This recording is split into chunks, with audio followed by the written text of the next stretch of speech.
अगर प्रेगनेंसी के दौरान आपके हाथ और पाँव सुन्न रहते हैं, इसमें बहुत ज़्यादा नमनेस है, बहुत ज़्यादा चूंटियाँ रेंगती हुई फ़ील होती है। आप जहाँ बैठती हैं, बैठ के उठती हैं, तो पाँव में लगता है कि चूंटियाँ चल रही हैं, पाँव पे वज़न नहीं डल रहा, हाथ में स्वेलिंग हो रही है, चूंटियाँ चल रही हैं। तो इसका रीज़न क्या है?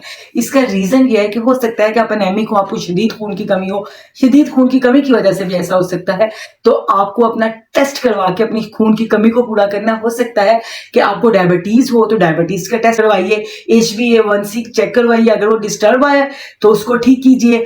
और हो सकता है कि आपको थायराइड आपका लो काम कर रहा हो, थायराइड लो काम करने की वजह से भी ऐसा होता है कि हाथ पांव बहुत ज्यादा सुन्न रहते हैं, हाथ पांव में पांव के तलवों पे जलन रहती है, हाथ पांव सुन्न रहते हैं, हाथ पे चूंटियां चलती हैं। तो आप अपना टेस्ट करवाइए T3, T4, TSH।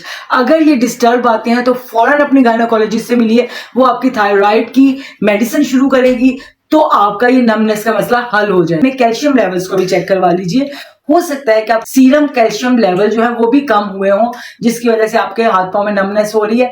आपके किडनी का प्रॉब्लम हो सकता है, हो सकता है आपके किडनी में इन्फ्लेमेशन हो सकता है कि आपकी किडनी में स्टोन हो, ये भी प्रॉब्लम हो जिसकी वजह से आपके हाथ पांव में नमनेस रह सकती है। तो इसमें आप अपना यूरिन RE करवाइए, जिसमें आपको पता चलेगा कि यूरिन के अंदर कोई डायबिटीज शुगर खारिज तो नहीं हो रही, एल्बुमिन खारिज तो नहीं हो रही, प्रोटीन खारिज तो नहीं हो रही। उसी हिसाब से आपका ट्रीटमेंट किया जाएगा। और इसका बेस्ट ट्रीटमेंट है नमनेस का कि आप बैलेंस डाइट लीजिए।